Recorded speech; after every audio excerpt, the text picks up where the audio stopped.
जिस ट्रंप पर दुनिया ब्लाइंड फेथ कर रही है, उसे हम लगातार मुंहतोड़ जवाब देते आ रहे हैं।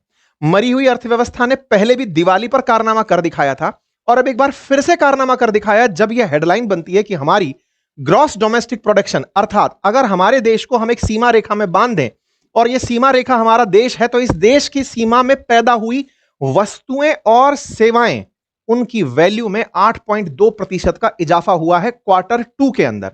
क्वार्टर टू का मतलब है एक साल को 4 भागों में बांटा जाए तो 4 क्वार्टर निकल कर आते हैं। 12 महीनों के अंदर 3-3 महीने के 4 क्वार्टर होते हैं। अप्रैल से हमारा अगर सेशन शुरू होता है तो अप्रैल, मई, जून के बाद जुलाई, अगस्त, सितंबर का सेकंड क्वार्टर जो भारत का गया, यानी कि जुलाई, अगस्त, सितंबर तक का जो गया, उसमें भारत की ग्रोथ रेट के अंदर 8.2% की वृद्धि देखी गई। यह दर्शाता है कि दिवाली का असर इसमें शामिल अभी किया नहीं गया है। उससे पहले ही भारतीय उपभोक्ताओं ने पिछले डेटा जो अभी कैलकुलेट होते हुए निकल कर आते हैं, मिनिस्ट्री ऑफ स्टैटिस्टिक्स और प्रोग्राम जब निकालता है तो पता चला है कि हमने तो उसी में 8.2% की वृद्धि दर देखी है। तो सोचो दिवाली के जो डेटा आएंगे, यानी क्वार्टर 2 के जो डेटा आएंगे, वो तो दुनिया को हैरान ही कर देंगे जब हमने रिकॉर्ड परचेज किया था। कुल मिलाकर के इंडियन इकोनॉमी ने अपनी तरफ से जो दुनिया को संदेश दे दिया है वो ये कि सुनो, टैरिफ जब हटेगा तब शायद हम सबसे ऊपर वाले देशों में से एक होंगे जो ग्रोथ रेट के अंदर एक नया मुकाम हासिल कर रहे होंगे। लेकिन इसी बीच में आईएमएफ के द्वारा भारत को सी कैटेगरी में डाल दिया गया नेशनल अकाउंट डेटा के ऊपर। यहां से कुछ ऐसे लोग जो देश की प्रगति में सरकारी जो डेटा आया है कि 8.2% की वृद्धि दर देखी गई है, जिन्हें अर्थव्यवस्था के अंदर यह समझ थोड़ी कम है कि यह सी का मतलब क्या होता है, वो इसे लिए घूम रहे हैं कि ओहो, आईएमएफ तो आपको सी कैटेगरी का कह रहा है और आप कह रहे हैं 8.2% की गिरावट, 8.2% की वृद्धि दर। ये वो लोग हैं जो कि मैकाले शिक्षा पद्धति से पूरी तरह प्रभावित हो चुके हैं। विदेशी कहें तो सही और भारत कहे तो गलत। खैर, दोनों को आज के सेशन में कंप्लीट जस्टिस मिलेगा, पूरा डिटेल एनालिसिस इस बिंदु का भी होगा, तो बने रहिए सेशन में। और हां, फिलहाल के लिए बात जीडीपी की करें तो जीडीपी टोटल मॉनेटरी और market value of all finished goods and services with in countries border. अगर देश को एक सीमा में बांध दिया तो उसके अंदर जो सर्विसेज और वस्तुएं पैदा की गई उनकी वैल्यू को आप जीडीपी कहते हैं। अब जीडीपी ग्रोथ रेट क्या है? तो भाई मान लीजिए 100 रुपया पैदा किया था आपने पिछली बार, इस बार आपने उससे ज्यादा पैदा कर दिया। 100 में अगर 8% का इजाफा हुआ तो 108 कर दिया, तो ये बिल्कुल ग्रोथ रेट है। ठीक है साहब। दो तरह की जीडीपी होती है। एक जीडीपी होती है जो गुड्स एंड सर्विसेज की वैल्यू को कैलकुलेट करते समय बेस ईयर की वैल्यू पर निर्धारित की जाती है, दैट इज नॉमिनल। और एक होता है जो कि मतलब इन्फ्लेशन के साथ में कैलकुलेट की जाती है, ईयर ऑन ईयर जो कैलकुलेट की जाती है वो होती है नॉमिनल। आसान भाषा में कहें, इसी में ही सारा बवाल है। आईएमएफ की कहानी भी यहीं पे निकली हुई है। जीडीपी को कैलकुलेट करते समय हम 11-12 के भाव के आधार पर कैलकुलेट करते हुए चल रहे होते हैं, बेस ईयर। अब इसको कैसे समझें? हम ये नहीं मानते कि इस समय घी का भाव क्या है, पिछले साल क्या है। हम मानते हैं 2011-12 में घी का भाव क्या था, उसके आधार पर मान लीजिए कि हमने घी का मतलब उदाहरण के रूप में लीजिए, ऐसा कहिए 11-12 के आधार पर अगर हम कहें तो मोटरसाइकिल तब इतने की थी, 2011-12 के अंदर इतने की थी, 24-25 में इतने की हुई, 25-26 में इतने की हुई। बेस ईयर 11-12 को लिया हुआ है, उसके मुकाबले में हम रेट के अंदर इजाफा देखते चलते हैं, आधार मानकर चलते हैं। जैसे आपने कहा ना कि आप बड़े हो गए, किससे बड़े हो गए? वृद्धि दर किससे? तो रेफरेंस के अंदर जब हम रेफरेंस बेस ईयर से लेकर चल रहे होते हैं 11-12 से, तो जो जीडीपी निकल कर आती है वही नॉमिनल जीडीपी कैलकुलेशन की करंट, वही हमारी रियल जीडीपी कहलाती है। वही नॉमिनल जीडीपी जब कैलकुलेट होती है तो वो करंट प्राइस पर की जाती है। करंट प्राइस का मतलब क्या है कि आप बेस ईयर को नहीं मान रहे, आप आज के हिसाब से बताओ कितने की जीडीपी है। आज के हिसाब से बताओ मतलब महंगाई का डेटा उसमें शामिल कर लो। सामान्यतः ऐसा होता है कि करंट प्राइस वाली जो जीडीपी होती है वो थोड़ी ज्यादा होती है रियल से। तो रियल जीडीपी जो फिलहाल भारत की निकल कर आई है वो निकल कर आई है 8.2 और नॉमिनल निकल कर आई है 8.7 या 8.9 के आसपास। अभी उसका डेटा भी हम आपके सामने रख देंगे। खैर, फिलहाल के लिए जीडीपी दो प्रकार की हुई, नॉमिनल और रियल। उनके कैलकुलेट करने के भी दो तरीके हैं, इनकम बेस्ड करना चाहते हैं या फिर एक्सपेंडिचर बेस्ड करना चाहते हैं। इनकम बेस्ड का मतलब हुआ कि आप उसमें wages, rents, interest, profits, depreciation, इन सबको काउंट करके चल रहे होते हैं, डेप्रिसिएशन को। और जीडीपी जो एक्सपेंडिचर बेस्ड होती है उसमें आप कंजप्शन और इन्वेस्टमेंट, गवर्नमेंट एक्सपेंडिचर्स, इनको देखते हुए चलते हैं। ठीक है। भारत में फिलहाल जो जीडीपी का चार्ट निकल करके आया है पिछले वर्ष के मुकाबले जुलाई से सितंबर में, इसी समय पर जो क्वार्टर गया था, सेकंड क्वार्टर, मैं क्वार्टर फिर से समझा दूं, हमारा फाइनेंशियल ईयर अगर 1 अप्रैल से चल रहा है तो अप्रैल, मई, जून ये क्वार्टर 1 कहलाएगा, जुलाई अगस्त सितंबर ये क्वार्टर टू कहलाएगा। तो जुलाई अगस्त सितंबर 2024-25 में भारत की जीडीपी ग्रोथ जो थी, जो कि रियल जीडीपी ग्रोथ थी, वो 5.6% की थी, वो इस समय बढ़कर के 8.2% हो गई है। ये कहां से पता चल रहा है? Ministry of statistics program and program implementation के थ्रू ये जानकारी बाहर निकल कर आ रही है। क्वार्टर्स अलग अलग होते हैं। अगर आप 1 जनवरी से लेकर चल रहे हैं तो आप किसी और को क्वार्टर मानेंगे, हम फाइनेंशियल ईयर के इस क्वार्टर को जो सरकार मानती है उसको बताते हुए चल रहे हैं। अच्छा, हमारे जो डेटा निकल करके आए उसके अंदर 8.2% की ग्रोथ रेट यहां पर निकल कर आई। पिछली वर्ष ये 5.6% की थी। सरकार ने ये जानकारी कुल मिलाकर के आपको दे दी है। ठीक है साहब। इसके साथ साथ कुछ और डेटा बाहर निकलते हुए आए कि कौन सा सेक्टर ऐसा है जिसने सबसे ज्यादा कंट्रीब्यूट किया है। मेजर टेक अवेज में निकल करके आया कि हमारा जो कंज्यूमर प्राइस इंडेक्स है वो 0.25% अक्टूबर 2025 के अंदर बढ़ा है अक्टूबर 2024 के मुकाबले, यानी कि महंगाई भी हमारे यहां पर नियंत्रित रही है। ये तमाम डेटा हम एक एक करके आपको समझाते चलते हैं। देखिए, तो क्वार्टरली रियल जीडीपी के जो रिजल्ट्स हैं, पिछले साल जहां 5.6% के साथ इस क्वार्टर के अंदर हमारी ग्रोथ रेट बढ़ी थी, आज वो बढ़कर के 8.2% पहुंच गई है, यानी कि इसके अंदर ग्रोथ तो दर्ज की गई है। बात हो थोड़ा और पीछे की, तो कोरोना काल में तो ये -21 तक चली गई थी जीडीपी ग्रोथ रेट, क्योंकि उस समय गुड्स एंड प्रोडक्शन रुक ही गया था, गुड्स एंड सर्विसेज का प्रोडक्शन रुक ही गया था। कुल मिलाकर इंडिया की GDP growth rate quarter two के अंदर 8.2% के साथ बढ़कर आई है, जो फिलहाल के लिए आप खबर देख रहे हैं। फाइनेंशियल ईयर 25-26 ये कहलाता है और उसके क्वार्टर टू के अंदर आप इस तरह से ग्रोथ रेट देख रहे हैं। आरबीआई ने 6.5% का अनुमान लगाया था, जो बढ़कर के आपको इस तरह से दिखाई दे रही है। चलिए आगे बढ़ते हैं।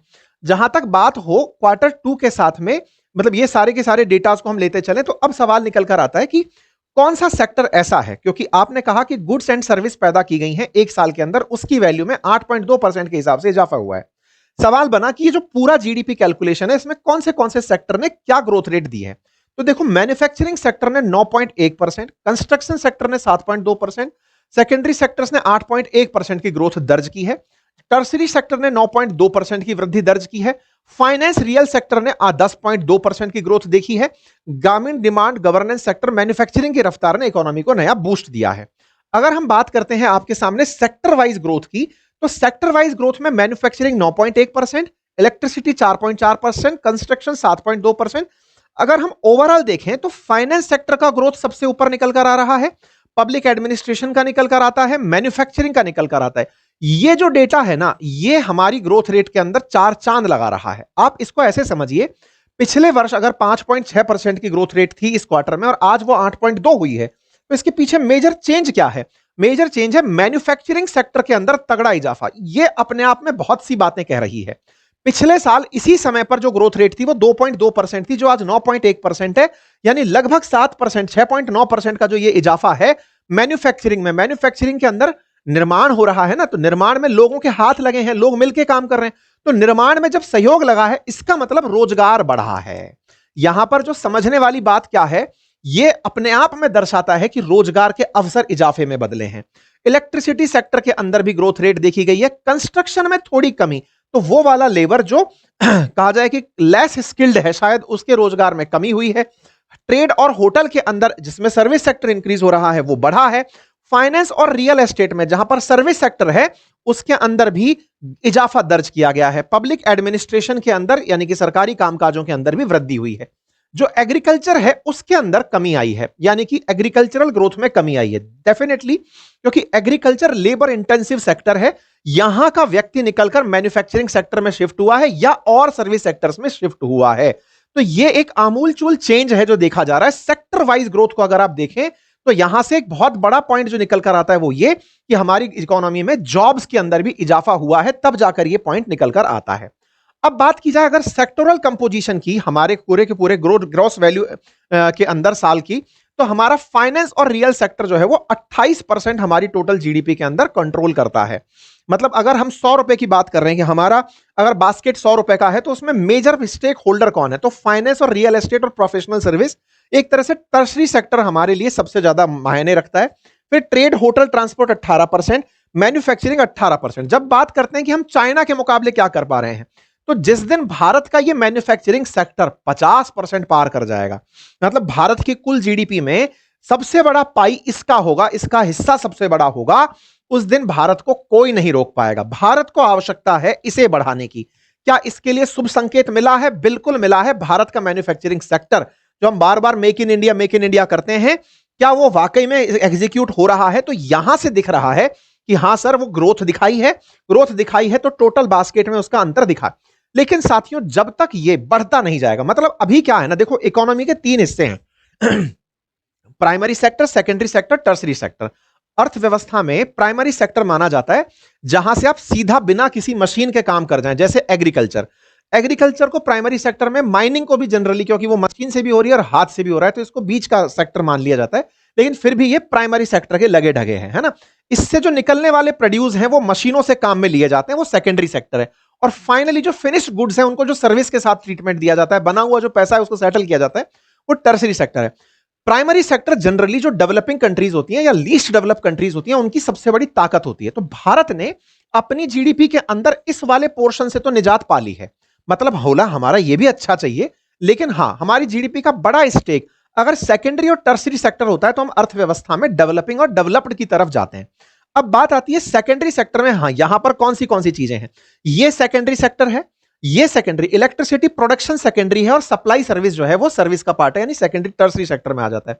कंस्ट्रक्शन सेकेंडरी है, ये सर्विस है, यानी कि ये टर्सरी है, ये टर्सरी है, ये टर्सरी है। अब देखो, अगर हम कुल मिलाकर के बात करें तो यहां पर जो टर्सरी सेक्टर है, मतलब कि जिसके अंदर सबसे ज्यादा सर्विसेज दी जा रही हैं, वो सबसे बड़ा पोर्शन पाई लेकर बैठा हुआ है।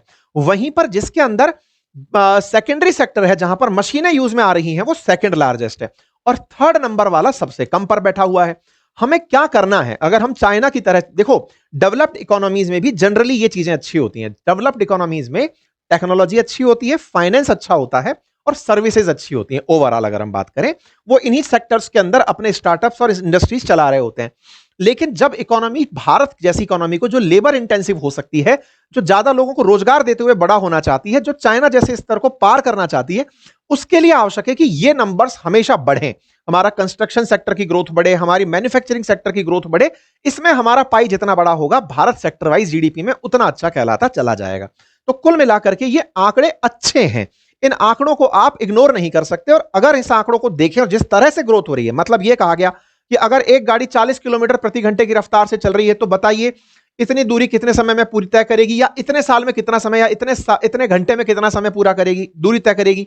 एग्जैक्टली ऐसे अगर ये ग्रोथ रेट मान ली जाए तो 2030 तक भारत की जीडीपी 7.3 ट्रिलियन डॉलर की होगी, दुनिया में तीसरी सबसे बड़ी इकोनॉमी बन जाएगी। अगर हम तुलना करें और देशों के साथ में, यानी कि हम अगर और जो मोस्ट मेजर इकोनॉमीज हैं उनकी तुलना में, भारत की ग्रोथ रेट 8.2% है, यानी कि हमने और इकोनॉमीज को पीछे छोड़ दिया। लेकिन यह खुशी का टारगेट नहीं होना चाहिए। क्यों नहीं होना चाहिए? अगेन बेस अलग अलग है। मतलब ऐसे समझिए, एक व्यक्ति है जो 1,000 रुपए कमाता है, और एक व्यक्ति है जो 10 रुपए कमाता है, एक व्यक्ति है जो 100 रुपए कमाता है। 1,000 वाला व्यक्ति अगर 30% की या 5% की ग्रोथ करता है, तो उसका 5%, इसका 5% और इसका 5%, तीनों में अंतर होगा। ये 5 रुपए पर जाएगा, ये 0.5 पर जाएगा, 5% की जो वैल्यू निकलती जाएगी, और इसका 5% निकल करके कितना जाएगा? 50 रुपए जाएगा। तो वैल्यू जो इंक्रीज हो रही है ना, वो किसकी सबसे ज्यादा हो रही है? वो वैल्यू इंक्रीज हो रही है 1,000 वाले की। तो बेस जब यूएसए का बहुत बड़ा है, तो वो 3.8% ग्रो करके भी वैल्यू क्रिएट हमसे ज्यादा कर ले जाता है। हमारी जीडीपी का लेवल कम है, हमारी ग्रोथ रेट, इसको आप ये नहीं कह सकते कि आपने मतलब कुछ करा नहीं है, लेकिन हां करा है नंबर्स के अंदर आपने। लेकिन जो वैल्यू क्रिएट की, वो अमेरिका जैसी विकसित राष्ट्र जिनकी जीडीपी ज्यादा बड़ी है, उनके लिए ये चैलेंज भी बड़ा है कि उन्हें ये ग्रोथ रेट मेंटेन करनी है। वही वाली बात है कि टॉपर को और कितना टॉप करना है, उसकी रेट कितनी हो। हम तो चाहते हैं कि इनके ग्रोथ रेट रुके, तब जाकर कहीं हम जाकर इन जैसे बनेंगे। अगर ये भी ग्रो करते चले गए तो फिर तो हमारे साथ बहुत दिक्कत हो जाएगी। हम इस सदी में भी क्या पता इनके नंबर तक पहुंच पाए ना पहुंच पाए। हम यहां पर ग्रोथ रेट को बहुत बढ़ाएं। हम वही वाली बात है, एक ट्रेंड ऑलरेडी चल रही है। जैसे नारायण मूर्ति जी का एक बयान बहुत वायरल हुआ था कि भारत के लोगों को 72 घंटे काम करने की जरूरत है। वो ये नहीं चाहते कि उनके यहां पे लोग काम करें। उनका कहना है लोग हमसे इतना आगे जा चुके हैं, जो 50 घंटे काम कर रहे हैं वो इतना आगे जा चुके हैं। अगर हमें उन्हें कंपीट करना है तो हमें काम बहुत करना पड़ेगा, काम करना पड़ेगा, मेहनत करनी पड़ेगी, तब जाके उन्हें कंपीट करोगे। बिल्कुल वैसे भारत की इकोनॉमी को और तेज ग्रो करना पड़ेगा। अगर इनके साथ जाना है, इन्हें रोकना पड़ेगा, भैया रुको, तुम यहीं रहो, तब जाकर हम तुम्हारे साथ आएंगे। ठीक है, अब बात